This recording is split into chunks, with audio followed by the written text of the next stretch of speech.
మరి అట్లాంటప్పుడు నువ్వు చేయాలి కదా వీళ్ళకి. ఏ ఎల్ఆర్ఎస్ వేస్తావు, బీఆర్ఎస్ వేస్తావు, బీపీఎస్ వేస్తావు, తీసుకుని రెగ్యులరైజ్ చేస్తే అయిపోయేది కదా. అదే చెరువు లోపల ఉన్నది, ఇబ్బంది ఉంది, దాని మీద చెప్పి వాళ్ళకి చెయ్యి చర్య. కానీ అట్లా చేయడం కరెక్ట్ కాదు కదా సమస్య.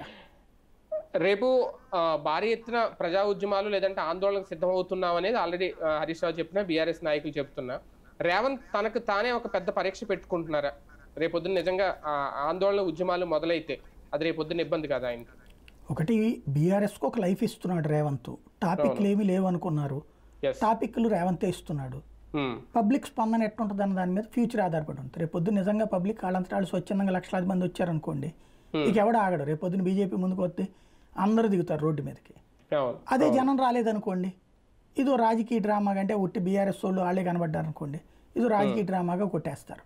అప్పుడు కాంగ్రెస్కి మరింత బూస్ట్ వచ్చినట్టు అవుతుంది.